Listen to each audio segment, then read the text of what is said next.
Buenos días, esta es la última sesión de la unidad 2 y en esta sesión vamos a ver el pensamiento de Plotino, que es el máximo exponente de lo que se dio a llamar como neoplatonismo. Plotino es el último pensador metafísico de lo que es el mundo antiguo, ¿no? Es decir, el mundo que abarca tanto a los griegos como justamente los primeros siglos de la era cristiana. Sin embargo, el contexto del mundo antiguo pues abarca miles de años, ¿no? Y el contexto en el que desarrolla, el contexto histórico, las condiciones históricas, políticas en el que Platón y Aristóteles desarrollan su metafísica, viene a ser muy diferente al contexto histórico en el que Plotino desarrolla su filosofía en el siglo III después de Cristo. Es decir, si Aristóteles muere a finales del siglo IV antes de Cristo, Plotino prácticamente desarrolla su pensamiento unos 600 o 700 años después. No estamos hablando de un espacio de 7 siglos y muchas cosas han cambiado de entonces, ¿no? El mundo de Plotino se suele calificar como el mundo de la antigüedad tardía, ¿no? O del helenismo, que está contrapuesto al mundo griego clásico, de la antigüedad clásica de Platón y Aristóteles, ¿no? ¿Y en qué consisten estas diferencias entre el mundo de Plotino y el mundo de Platón o Aristóteles? Bueno, pues supuso muchos cambios, especialmente supuso el fin de las formas políticas clásicas, ¿no? Platón y Aristóteles, Sócrates y los sofistas desarrollan su pensamiento todavía en el marco de la polis griega, es decir, en el marco de una ciudadanía en el que los individuos de alguna manera pueden tener participación en el poder del Estado, en las decisiones públicas, y al mismo tiempo es una ciudadanía en la que no todos tenían derecho a participar, sino solo, pues, obviamente los varones, los libres, y además solo los griegos, ¿no? Si eras extranjero, pues no podías participar en la polis. De hecho, el mundo griego era un mundo muy excluyente respecto a otros pueblos que no eran o que no hablaban griego, que no eran parte de la cultura griega, y que los griegos se referían a ellos como bárbaros, ¿no? De hecho viene esa palabra, ¿no? Como el que balbucea, el que no puede hablar bien, ¿no? Es decir, no puede hablar bien griego, ¿no? Y por eso es bárbaro. Eh, Sin embargo, cuando todo el mundo de las polis griegas, el mundo en el que desarrollan su filosofía Sócrates, Platón y Aristóteles, va a tender a desaparecer así justamente también hacia finales del siglo IV después de Cristo, es decir, después de la muerte de Aristóteles, este mundo griego clásico se derriba. ¿Y por qué? Bueno, porque las polis griegas pasan a ser absorbidas por un imperio mucho mayor, que es el imperio de Alejandro Magno. El imperio supone un cambio mucho más radical que la mera conquista militar y todo eso. Supone un cambio que prácticamente abre una época histórica distinta. ¿Por qué? Porque las formas políticas clásicas de la polis y la ciudadanía desaparecen y lo que surge es el imperio. Es decir, una diversidad de pueblos y gentes de lenguas diversas que dejan de ser bárbaros eh, y y pasan a ser todos súbditos del imperio. También desaparece la idea misma y la realidad de la ciudadanía, aquella participación activa del ciudadano en los asuntos públicos, y aparece el súbdito, es decir, el súbdito del emperador no tiene voz ni voto en los asuntos públicos, ¿no? Simplemente está sometido al emperador, ¿no? Con lo cual, pues, este aspecto público de participación política en los asuntos de la polis desaparece, ¿no? Y los individuos, pues al ya no tener una dimensión política en la que participar, porque todo ha caído más bien en las manos de un emperador, pues pasan a simplemente ya ocuparse solamente de sus asuntos privados, ¿no? Entonces, si se fijan, la política, de alguna manera, las reflexiones políticas van a desaparecer en el mundo de la antigüedad tardía, en el mundo del helenismo, sino solo con el imperio de Alejandro Magno. También va a ser así con el Imperio Romano, que también va a pasar a colonizar todo el mundo mediterráneo, y donde el mundo griego y donde toda la cultura griega también va a caer en esta órbita de influencia. Y esto es muy importante porque esto se refleja mucho en toda la filosofía que se desarrolla en esta época helenística. Es decir, en las reflexiones filosóficas, ¿no? Y Plotino es justamente un ejemplo de esto, desaparece toda aquella reflexión sobre la polis, sobre los asuntos políticos, sobre el papel del lenguaje en la participación política, ¿no? Si se recuerdan, todas las reflexiones metafísicas están íntimamente vinculados a la posibilidad de si el lenguaje o el discurso puede reflejar o no la realidad, ¿verdad? La verdad, y en ese sentido si el lenguaje y el discurso es capaz o no eh, de poder hacer frente a la política con unas bases verdaderas, ¿no? Y frente a estas posturas metafísicas estaban las de los sofistas, que decían que no, que el discurso solo puede ser persuasión, etc. Pero estas dos posturas, sea la de los sofistas, sea la de Sócrates, Platón o Aristóteles, todas estas posturas suponen que el ser humano puede participar, todos los individuos pueden participar activamente en los asuntos de la polis a través del discurso.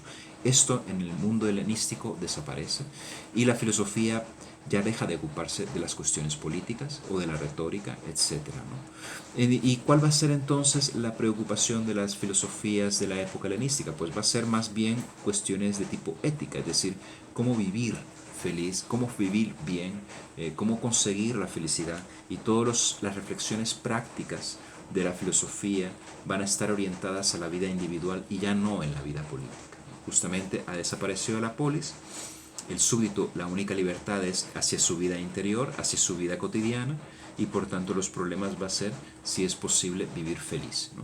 ¿Verdad? Y esto es bastante importante, ¿no? Esto le da a la filosofía helenística una característica muy, muy importante. Otra característica es que la filosofía helenística también tiende a ser una filosofía mucho más práctica, una filosofía mucho más terrenal, está mucho menos dada a los grandes temas metafísicos, desaparecen estas grandes y magníficas especulaciones sobre el bien, sobre las ideas, sobre lo mismo y lo otro, sobre el demiurgo, sobre la sustancia, sobre el orden cósmico, la armonía, la totalidad, sobre Dios como primer motor, etcétera, etcétera. Todas estas preocupaciones pasan a ser más o menos subestimadas o no tomadas en cuenta, y la filosofía más bien lo que se pretende es plantear los problemas de la vida, ¿no? Es decir, cómo ser feliz. Surgen las grandes escuelas éticas de esta época, algunas con una larga data, todavía llegan hasta la actualidad, como los estoicos, los epicúreos, los cínicos, ¿no? Un poco se remontan muchos de ellos a la filosofía de Sócrates, otros no. En el caso de los estoicos es una filosofía bastante original en ese sentido. Y sin embargo, a todo esto, el pensamiento de Plotino, el neoplatonismo, es una excepción. El neoplatonismo, frente a todo este movimiento anti-especulativo del mundo antiguo tardío, ¿verdad? El neoplatonismo apuesta por una construcción, una reflexión metafísica, muy original además, y no solamente eso, sino que de alguna manera sintetiza todos los grandes sistemas metafísicos que se desarrollaron desde Parménides, Platón y Aristóteles. Es la gran síntesis metafísica del mundo antiguo, ¿no? Y sin embargo, la metafísica para Plotino no tiene un sentido de ciencia, ¿verdad? Que eso sí es algo bastante llamativo, sino que más bien tiene un sentido casi religioso. No olvidemos que esta es la época del gran sincretismo religioso, es la época en la que surge el cristianismo, por ejemplo, surgen los grandes sincretismos religiosos con otras religiones paganas, ¿no? Y además la metafísica para Plotino tiene un fin práctico en el sentido de saber cómo vivir. Es decir, la metafísica sirve para guiar a los individuos a tener una vida plena de sentido, iluminada e incluso casi expiada de errores, ¿no? Es decir, lo que busca es darle a los individuos un sentido de la vida y una vida pues plena, ¿no? Siempre como a un nivel, claro, individual, ¿no? Y en ese sentido, pues la metafísica de Plotino también tiene un cierto carácter particular, ¿no? ¿Verdad? Que yo creo que vale la pena. Pues bien, ¿cómo empezar a hablar de la filosofía de la metafísica de Plotino? Plotino tiene la ventaja de que deja muy claro cuál es su punto de partida, ¿no? Y lo explica de la mejor manera que puede, lo más claramente. Y dice que Plotino que es el principio último de la realidad, lo que da origen a toda a la totalidad de lo real, es lo que él llama el uno. El uno es un término que él toma de Platón, obviamente, recordemos que Platón hablaba de lo uno y lo otro, ¿verdad? Pero que en Plotino más bien tiene la función de la idea del bien supremo, ¿verdad? Tal como lo planteó Platón en el libro sexto de la República. Es decir, es el principio y fundamento de todo lo real y es anterior a todo lo diverso, a todo lo diverso, a todo lo múltiple, a todo lo individual, a todo lo mutable, a todo lo sensible y a todo lo material. El uno, al ser fuente o principio de todo lo diverso, múltiple, diferente, individual, mutable, etc., pues es lo contrario a lo diverso, múltiple, individual, etc. Es decir, no es ni diverso, no es ni múltiple, no es mutable, etc., ¿no? ¿Verdad? Ahora bien, del uno, como principio supremo, ¿verdad?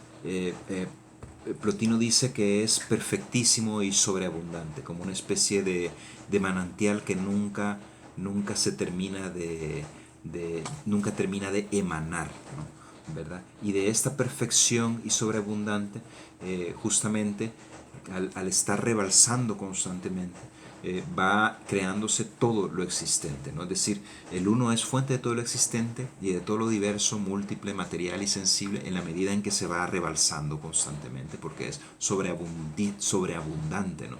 Eh, eh, se desborda, pero nunca se agota, dice Plotino, ¿no? Y con esta idea de sobreabundancia que se va rebalsando, dice, crea su concepto muy importante de emanación. Eso es un concepto nuevo, no es un concepto que encontramos ni en Aristóteles ni en Platón, y es un concepto que va a pasar justamente a la posteridad, el de emanación. Es decir, por esta sobreabundancia el uno va creando todo lo demás, y por este rebalse sin agotarse nunca, pues se va creando todo lo demás, ¿no? Pues bien, y justamente Plotino pues nos pide que lo imaginemos así, como una fuente, ¿no? Una fuente que no tiene origen, que nunca se agota y que por eso da su agua a todos los ríos, y siempre el mismo uno en sí mismo permanece tranquilo, ¿no? Inmóvil, sin agotarse, ¿no? Pues bien, de la emanación del uno, no es que surjan todas las cosas así directamente. El uno se empieza a emanar y pues ya empiezan a surgir pues las cosas, ¿no? Los perros, los gatos y todo lo demás, ¿no? Digamos, hay una escala, ¿no? La emanación ocurre de una manera ordenada. De lo que el uno surge son cosas muy perfectas, son cosas muy generales y universales, ¿no? Específicamente, la primera emanación del uno es el ser, ¿no? Con lo cual ya, si se fijan, Plotino hace una diferenciación entre el uno y el ser, ¿no? Y el uno pues es anterior al ser, ¿no? Y en ese sentido ya esto va a tener una tela bastante importante mucho más adelante.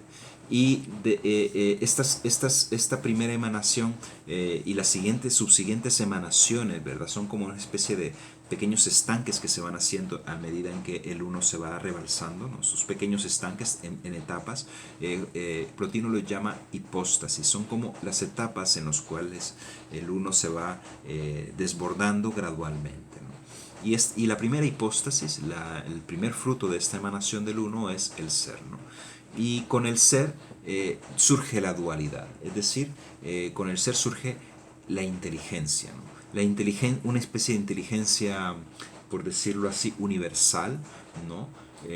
Viene aparejada con el ser, y estas son las primeras hipóstasis del uno. Y a partir de la inteligencia del ser, pues se van emanando otras cosas. Por ejemplo, dice, se va emanando el alma del cosmos, se van emanando las ideas platónicas, y finalmente, hacia el final de la escala, a medida va bajándose, pues los números, los astros celestes, las esferas celestes, ¿no? Las estrellas, el sol, ¿no? de Aristóteles, y finalmente pues el mundo material, el mundo sensible, ¿no? ¿verdad? El mundo corporal, donde ya reina lo diverso, lo múltiple. Entonces, de alguna manera, la emanación sigue una escala jerárquica, ¿no? Lo que va emanando del uno está siguiendo un orden jerarquizado de lo que está más cerca del uno, lo que es más puro, lo que es más perfecto, lo que es más unitario, inmóvil, a poco lo que se va emanando ya en las escalas inferiores, que viene a ser lo más diverso, lo múltiple, lo mutable, etcétera, ¿no? Bien, de esta emanación, Plotino dice eh, que todas las cosas tienen la tendencia a regresar hacia el uno, ¿verdad? Y de este retorno es justamente de donde Plotino dice que es que nosotros, los seres humanos, como seres que también tenemos un alma, también hacíamos regresar hacia el uno, ¿no? Como una patria en la que realmente pertenecemos. Entonces, por lo cual, todo este sistema metafísico aquí revela su sentido práctico y religioso, es decir, de lo que se trata la metafísica para Plotino es de preparar al alma para, eh, para ayudarlo a regresar al uno, ¿no? Hacer, digamos, este camino de regreso, y si se fijan, pues es un camino si la emanación es un camino de arriba hacia abajo, pues el camino de regreso del alma hacia el uno es un camino de ascenso, ¿no? Con lo cual, pues, otra vez nos encontramos un poco con esta idea metafísica, ¿no? De remontarnos y de superar lo sensible, superar lo material, distanciarnos de los sentidos, ¿no? Y en ese sentido también, en un sentido práctico moral, de dejar de quitarnos de dejar de depender de las bellezas y los placeres sensibles que nos encontramos, que gozamos corporalmente, de dejar de depender de los sentidos, de la visión, de los ojos, ¿verdad? Para ir justamente haciendo este camino de ascensión y de preparación moral hacia el uno. Y en la medida en que podamos irnos depurando, ¿no? De los placeres corporales y de los sentidos, en esta medida nos hacemos más perfectos y nos hacemos como más, estamos más preparados para poder contemplar, nos estamos depurando para poder contemplar el uno en su unidad y perfección. Eh, y justamente esta es un poco la idea que dice, una de las analogías que presenta en la selección que les he dejado, que es una selección de las Eneas, que es la obra de Plotino sobre esto, que es el individuo, pues en este camino de retorno debe ser como un escultor, ¿no? De una estatua, que para llegar a ser bella tenemos que quitar esto, tenemos que rascar, tenemos que pulir, tenemos que alisar, tenemos que preparar, enderezar lo que está torcido, y en ese sentido es una depuración de lo corporal, una depuración de las pasiones, los sentimientos, de lo material, ¿no?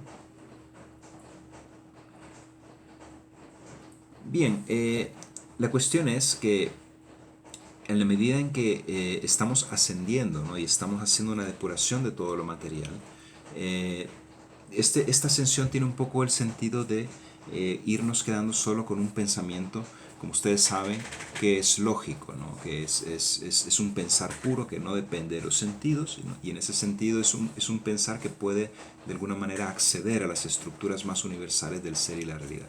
Pero tenemos que tomar en cuenta que toda la tradición metafísica hasta ahora ha concebido el pensar, ¿no? Como un pensar del ser, es decir, un pensar que tiene una estructura lógico-predicativa. Esto lo vimos con Aristóteles. Pensar es hacer juicios, hacer proposiciones, es decir, A es B.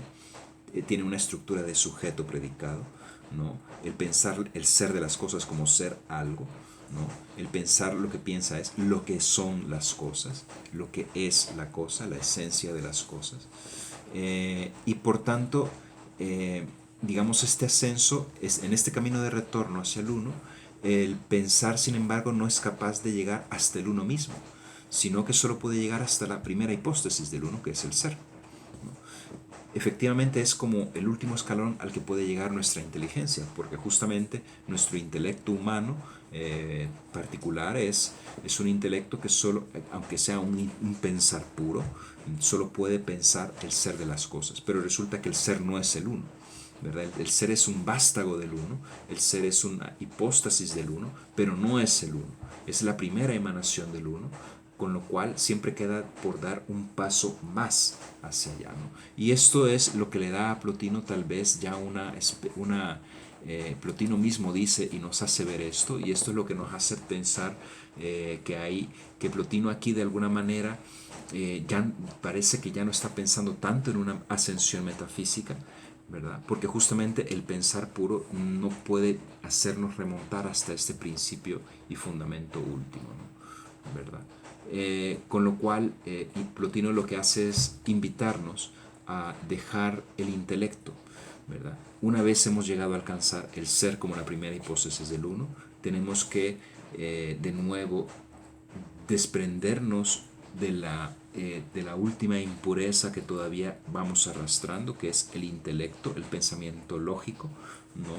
De nuestra capacidad de hacer juicios, tirar ese pensamiento, deshacernos de ese pensamiento, dejarlo a un lado, ¿no? Y abandonarnos, dice, de una manera ya irracional, ¿no? ¿Verdad? Porque hemos dejado ya el pensamiento racional, tenemos que abandonarnos de una manera irracional hacia el uno, ¿verdad?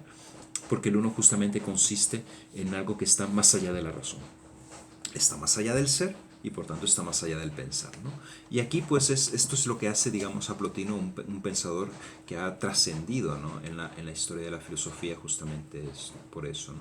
Porque el uno no es ser en ningún sentido, no es algo, ¿verdad? Si fuera algo sería algo particular y ya no sería uno. Si fuera algo sería algo diverso o individual y ya no sería uno. Entonces el uno no es, en ese sentido, no es algo determinado. Por tanto, del uno no se puede decir nada. Está más allá del logos, está más allá de nuestro intelecto, está más allá de toda ciencia y en ese sentido está más allá de toda metafísica. Es completamente trascendente a nuestras facultades y a nuestros juicios. Recordemos aquí que esto era una de las posibilidades que había dejado Platón planteada cuando decía Platón que el bien está más allá del ser o de la esencia, que venía siendo un poco lo mismo, está más allá del ser en cuanto a dignidad y potencia, ¿no? Y eso significa que de alguna manera el bien no es, sino que está más allá del ser y por tanto es incognoscible o no es objeto de nuestros juicios. Pues Plotino dice esto de una manera explícita, ¿verdad? En el sentido de que el uno no es y por tanto está más allá de la metafísica y está más allá del ser. Es radicalmente trascendente. Y en esto, pues Plotino siempre lo deja muy claro en las Eneadas, ¿verdad? De muchas maneras, con lo cual, pues, está fuera de toda duda de que este es el pensamiento de Plotino, ¿no? De hecho, Plotino se plantea la cuestión de cómo hablar del uno, ¿no? De hecho, ya hablar del uno, nombrarlo como uno, ya es hablar del uno como algo, pero él admite que simplemente son formas de hablar, son metáforas, no podemos realmente hablar del uno directamente. Nuestra manera de hablar del uno siempre es de una manera indirecta, a través de analogías, metáforas como la de la fuente y los ríos, ¿no? O bien por medio de un discurso negativo, ¿no? Es decir, lo que podemos hacer para hablar del uno es decir lo que no es el uno. El uno no es malo, el uno no es corporal, el uno no es mortal, el uno no es finito, etc., ¿no? Y esto de alguna manera, este tipo de discurso negativo, los únicos juicios que podemos hacer son negativos porque no podemos acceder a lo que es el uno, no podemos decir lo que es, solo podemos decir lo que no es, ¿no? Esto va a ser algo de mucha importancia, particularmente en la teología cristiana, donde surge también toda esta posibilidad de no poder hablar de Dios y solo podemos hablar de lo que no es Dios, en esta teología negativa. Pues Plotino de alguna manera es esto lo que está diciendo, ¿no? ¿Verdad? Ahora bien, entonces, ¿cómo es este abandono al uno? ¿No? ¿Cómo es que, digamos, de alguna manera desechamos el logos, el pensamiento racional, y podemos acceder al uno si no es por medio de la lógica, si no es por medio de la ciencia? Y Plotino de lo que habla acá es entonces de un éxtasis, ¿no? Es decir, el éxtasis es el perder, tras este camino de depuración práctica, ¿no? En este camino de depuración el individuo lo que tiene que hacer es perder toda su individualidad poco a poco, de aquello que lo hace diverso y particular, empezando por sus sentidos, su corporalidad, sus placeres, ¿no? Y en esta ascensión en la que poco a poco se va a ir depurando hasta ir ganando un punto de vista universal de las cosas, eh, la última particularidad de la que se tiene que desprender es de su intelecto, ¿no? Y al desprenderse de toda particularidad ya está preparado para fundirse, ¿no? En el uno como una unidad, ¿no? Es decir, al uno nunca lo vamos a tener enfrente para verlo, dice, sino que porque la visión siempre marca un número dos, lo ver y lo que es visto, por ejemplo, o el pensar y lo que es pensado, y está en contra de lo que Plotino piensa acerca del uno. Es decir, el uno no lo podemos tener delante, solo podemos estar dentro del uno, como una especie de fundirnos al modo de una gota en el océano, ¿verdad? O de fundirnos en la totalidad de las cosas, ¿no? Esta idea de mística, de éxtasis, es lo que de alguna manera está en el fondo de muchos pensamientos y religiones de carácter místico, en la cual pues se abandona toda particularidad para dar esta idea de fundición, ¿no? De perder la propia individualidad y pasar a formar parte, en ese perderse a sí mismo, pasar a formar parte de un todo indiferenciado y homogéneo.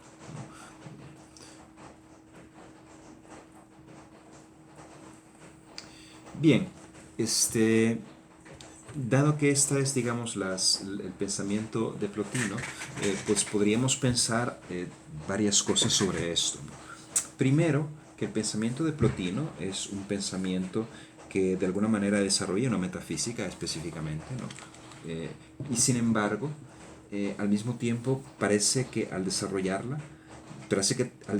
todas las potencialidades que ofrecía la metafísica del mundo antiguo, explora todos los límites hacia donde puede llegar, y al explorar de una manera rigurosa todos los límites hasta donde puede llegar, es decir, en el que en pensar solo puede pensar el ser, eh, propone como un principio fundamental de la totalidad de lo real algo que está más allá del ser. Y con eso, al explorar todos los límites de la metafísica, parece Plotino querer transgredir los límites mismos de la metafísica y convertir la metafísica y abandonar la metafísica en ese punto para convertirla en mística, ¿no? Con lo cual tenemos de alguna manera no solo un pensador metafísico genial, sino también al mismo tiempo como un pensador que transgrede la metafísica y hace una especie de antimetafísica, ¿no? Es decir, el éxtasis místico, la mística, no es una metafísica por definición, porque la mística, el éxtasis supone siempre el abandono del pensar, el abandono de pensar el ser, que es un proyecto explícito de la metafísica, y la mística, de alguna manera, supone romper este proyecto, y con lo cual, pues, de alguna manera, se rechaza el discurso metafísico como ciencia, porque frente al pensar lógico de la metafísica habría pues un tipo de experiencia no racional superior, ¿no? ¿Verdad? Que en este caso vendría a ser el éxtasis místico, ¿no? Esto es muy interesante, ¿no? De alguna manera nos hace pensar que hay también una forma de rechazar la metafísica, no solo al sentido, el modo de los sofistas, sino también al modo de una mística casi religiosa, ¿no? Por otra parte, esto también nos hace pensar justamente al hablar de este tema, también nos vuelve a volver la vista a uno de los temas fundamentales de la filosofía de la metafísica, que es el logos, ¿no? Recordemos que gran parte de las discusiones metafísicas de la antigüedad tenían como un punto problemático central la posibilidad de tener un discurso verdadero y científico y riguroso en el mundo de la polis, en el mundo de la política, ¿verdad? Claro, era el gran problema de Parmenides y Platón, es decir, tenemos que hablar un discurso verdadero, ¿verdad? Para no dejar que en la política simplemente solo hablen los que saben hablar mejor, o los que tengan más dinero, o los que se puedan imponer de mejor manera. sin ningún tipo de verdad, ¿no? Y los sofistas en contra, pues, decían que no es posible que podamos acceder a la verdad y lo único que podemos acceder es a la verosimilitud, ¿no? En el caso de Plotino, ¿verdad? Y de la mística en general, pues se repite esta sospecha frente al logos, frente a la capacidad del discurso humano de acceder a algo que sea fundamental, ¿no? En el caso de Plotino, si bien el discurso humano, el logos humano puede ser capaz de reflejar el ser, no por eso, esto no significa que tenga el mejor punto de vista para hablar de la totalidad de lo real, ¿no? Sino que habría un punto de vista más privilegiado, pero que en sí mismo es inefable, que es el éxtasis místico, ¿no? Con lo cual esto de alguna manera vuelve a abrir otra vez el camino por la puerta de atrás a todos los miedos que Sócrates y Platón y Aristóteles tenían respecto a los sofistas, es decir, que otra vez se cuele por la puerta de atrás la manipulación, la propaganda y la ideología. Bueno, esto yo espero que les interesa mucho leer a Plotino. Yo sé que muchas de estas cosas suenan raras, ¿no? ¿Verdad? Pero forman parte un poco de este panorama de la historia de la metafísica en el mundo antiguo.